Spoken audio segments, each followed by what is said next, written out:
Aquí comienza Red Más Noticias. Buenas noches y bienvenidos a esta nueva emisión. Mañana se acaba el riesgo de avalancha por el proyecto de Hidroituango. Estas fueron las palabras del presidente Santos, que hoy visitó la zona. Sin embargo, la alerta aún se mantiene. Vamos al lugar donde se produce esta noticia con nuestro enviado especial, Julián Barrientos, quien tiene toda la información. Julián, buenas noches y adelante. Hola Paula, buenas noches. La saludo desde el municipio de Valdivia para contarles que hoy el presidente Juan Manuel Santos estuvo recorriendo el departamento de Antioquia y anunció que los municipios que permanecían en alerta roja por la emergencia de Hidroituango podrían pasar a alerta naranja. También dijo que las vías terciarias que estaban cerradas serán restablecidas. En la mañana de este martes, el jefe de Estado viajó a Antioquia, donde sobrevoló en compañía de funcionarios como el director de la Unidad Nacional para la Gestión del Riesgo, Carlos Iván Márquez, la zona de la emergencia de Hidroituango.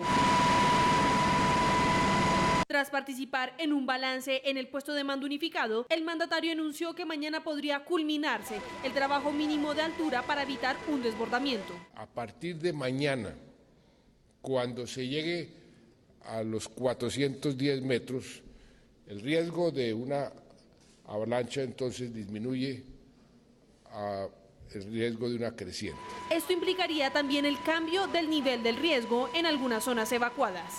Eso significa que municipios, por ejemplo, como Tarazá, como Cáceres, como Caucasia, que están en este momento en alerta roja, cambia a alerta naranja. Después se les explicará eso qué significa para que la gente pueda volver a sus hogares con todavía mucho cuidado, pero ya con menos riesgo. En Puerto Valdivia, la alerta roja de todas formas se mantiene. También anunció la apertura vial bajo algunas condiciones. Vamos a abrir instrucciones al ministro de Transporte la carretera entre Valdivia y Caucasia, porque sabemos la importancia que eso tiene, aunque las vías terciarias, si bien las vamos a abrir durante el día, tienen que mantenerse por lo menos durante la próxima semana cerradas durante la noche. ¿Por qué? Porque está lloviendo por la noche. El presidente advirtió que a pesar de los avances en las obras, habrá refuerzos. Después de llegar a la cota de 410, de todas formas van a continuar a 415, 420 y van a iniciar, o ya se está iniciando, un trabajo en los llamados vertederos. Eso se demora un tiempo, de aquí al 15 de junio. A pesar de esto, el presidente pide a las comunidades estar alertas y responder a los llamados de las autoridades. Por otro lado, el gerente de Empresas Públicas de Medellín, Jorge Londoño de la Cuesta, se mostró optimista frente a los avances que tiene la cota. Sin embargo, dijo que el estado de emergencia se mantiene. Según Jorge de la Cuesta, gerente de Empresas Públicas de Medellín, mañana se estaría alcanzando la tan anhelada cota 410, la cual disminuye contundentemente el riesgo de la avalancha. Sin embargo, se mantiene el grado de alerta porque existe la posibilidad de que pueda generarse una creciente aguas abajo por una apertura espontánea de uno de los túneles.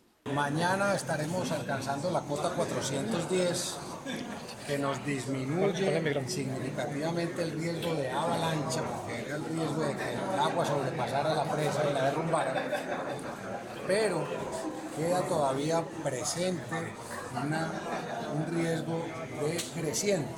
De acuerdo a esto, en Puerto Valdivia, el corregimiento más cercano a una posible inundación, se ha logrado la evacuación de 3.991 personas. Ya los consejos municipales de gestión de riesgo siguen trabajando, el DAPAR viene haciendo énfasis en todos los consejos municipales de gestión del riesgo. Depende de los avances que se logren mañana en Hidroituango. Los municipios de Tarazá y Cáceres pasarían de alerta roja a naranja y sus comunidades podrían retornar de nuevo a las viviendas. Y aquí en Valdivia se están abasteciendo algunas bodegas precisamente para cuando pase toda esta emergencia poder ayudar a todas las personas que volverán a sus zonas. Mientras tanto, los comerciantes señalan que tienen pérdidas por la situación de la vía cerrada. Así, con un bulto de mercado al hombro, pero con la fe intacta de que todo se solucione pronto, habitantes de Puerto Valdivia reciben los alimentos enviados por la Iglesia Católica. en la situación que nosotros nos encontramos en estos momentos, es muy importante de que todos nos tengan en cuenta. Ante la solidaridad de muchas personas, las ayudas van a ser primordiales para abastecer algunas bodegas del pueblo y cuando pase la contingencia, los alimentos e implementos de aseo serán entregados a las personas más afectadas. Después de esta situación vienen los momentos más difíciles, entonces todas estas ayudas hay que irlas separando, almacenando, organizando, de tal manera de que después del regreso de esta gente a sus hogares nosotros podamos llegar hasta allá a llevarles los alimentos. Por otro lado, son los comerciantes quienes viven otra historia, pues aunque las ventas se mantienen, los productos han subido de precio a causa de la vía que permanece cerrada. Sobre todo la legumbre, el arroz, el aceite, pues todo lo que es del mercado. La carne subió demasiado. Lo cierto es que todos los días al municipio de Valdivia arriban camiones cargados de esperanza, porque aunque hoy la comida no es un problema latente, tampoco está claro cuánto tiempo más tenga que pasar para que todo vuelva a la normalidad. Por el momento, esta es toda la información desde el municipio de Valdivia. Julián Camilo Barrientos para Red Más Noticias. Julián, gracias por la información y aunque falta poco para la meta de la cota que eliminará gran parte del riesgo en Hidroituango, en Caucasia la gente prefiere pedir una ayuda extra. En las iglesias la gente comenzó una cadena de oración. Mientras tanto, las autoridades siguen con la guardia arriba. Las principales iglesias de la población que solían llenarse para la misa dominical son hoy escenario de una actividad febril en la que centenares de devotos ruegan para que las manos de los obreros sean más ágiles que la rabia contenida del Cauca. Hágase tu voluntad en la tierra como en el cielo.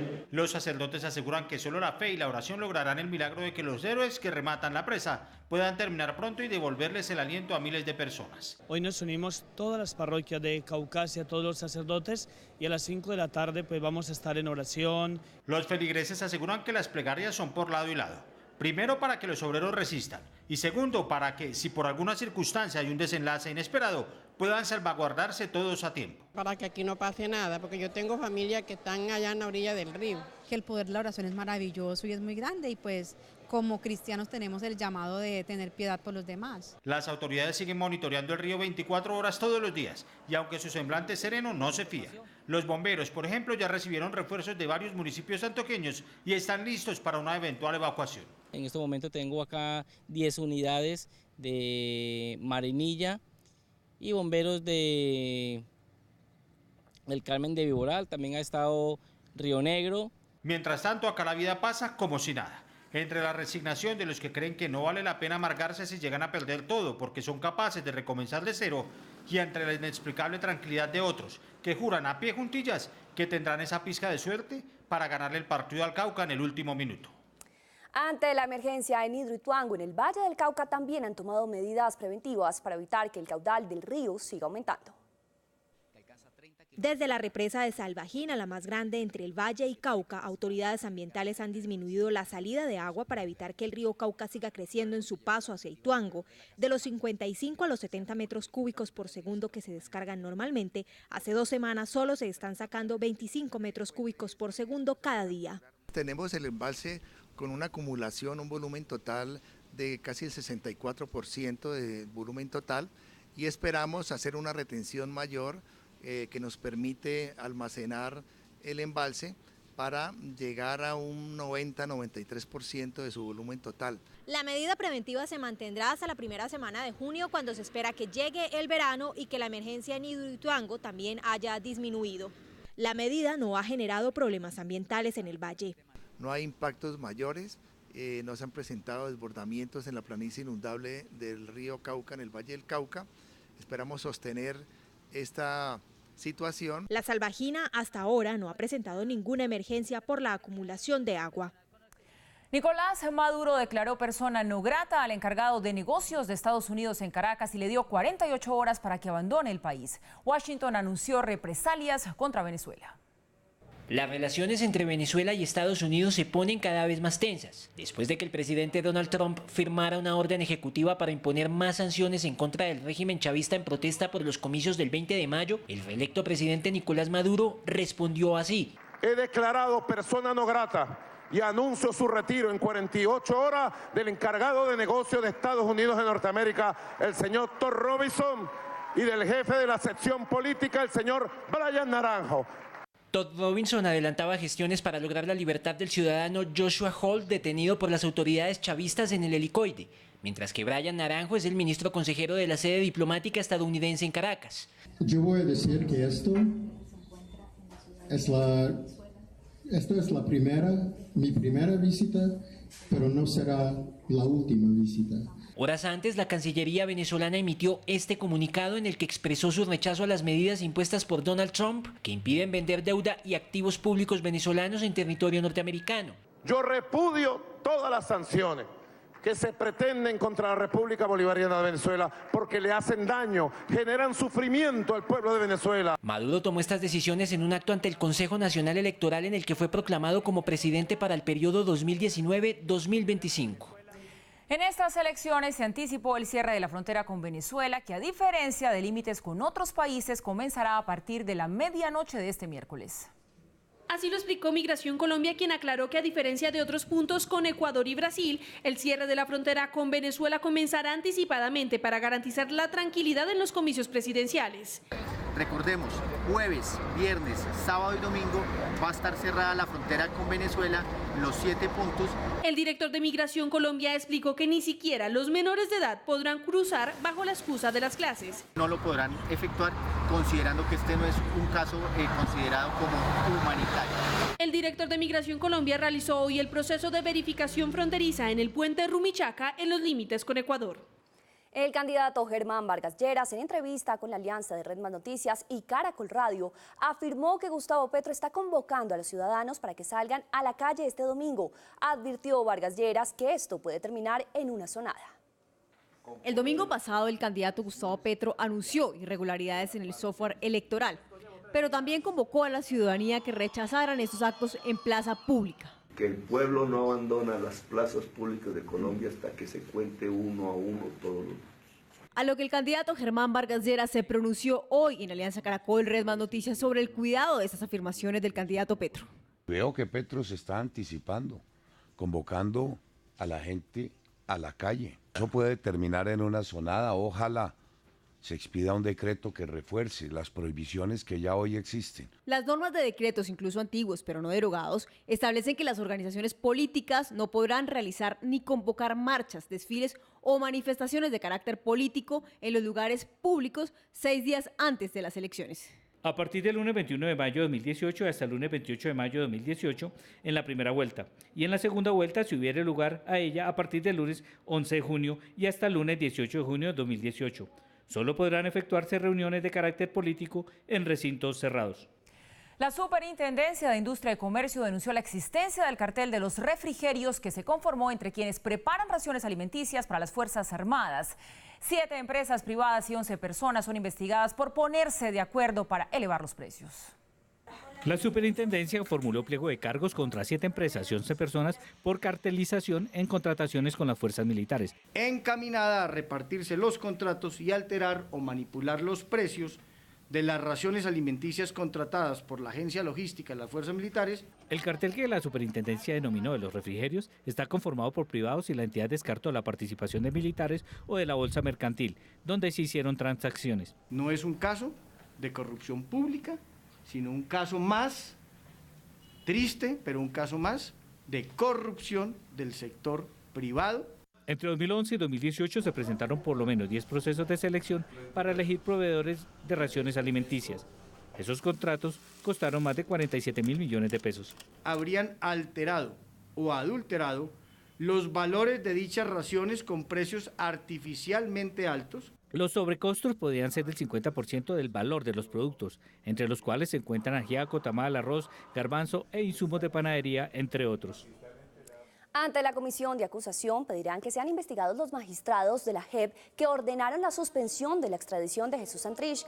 Además de esto, serán citados a un debate de control político en la Cámara de Representantes el ministro de Justicia y director del INPEC para que respondan por traslado de Santrich a las instalaciones de la Iglesia Católica. Vamos a pedir a la comisión de acusación si hubo una extralimitación en las funciones de los de la JEP, toda vez que no existe un marco normativo y regulatorio para que ellos puedan proceder. Es más, ellos no tienen por qué ver las pruebas de fondo que tiene el gobierno de los Estados Unidos y es un elemento meramente procedimental y esto es si ocurrieron antes o posterior a la firma del acuerdo. Un nuevo frenazo tuvo la reglamentación de la JEP en el Congreso. Por falta de quórum, las comisiones primeras conjuntas de Senado y Cámara de Representantes no pudieron votar el articulado pendiente para completar en primer debate el trámite de la reglamentación de la JEP. La citación quedó para el próximo lunes ante el disgusto del gobierno. Y algunos de los senadores no pudieron venir. Lamentablemente otros acogieron esa mala práctica de retirarse en el momento de la votación y nos quedamos sin quórum. Es un proyecto urgente, el gobierno se ha empeñado en que antes del 20 de junio este proyecto haga su trámite total en el Congreso de la República. La Secretaría de Movilidad de Bogotá estudia la propuesta de 16 empresarios de taxi de ampliar el plazo de la entrada de operación de las tabletas que reemplazarían a los taxímetros. En una reunión, los líderes del gremio amarillo le plantearon al secretario de Movilidad, Juan Pablo Bocarejo, extender 9 meses la fecha de entrada de los dispositivos inteligentes fijada para este 28 de mayo. Hasta el momento, solo unos 5.200 taxis de los 52.000 que hay en Bogotá cuentan con una nueva tableta. Nos satisface mucho la noticia de que ya no, definitivamente no son 2 y no es una tabla, dicho por el mismo secretario.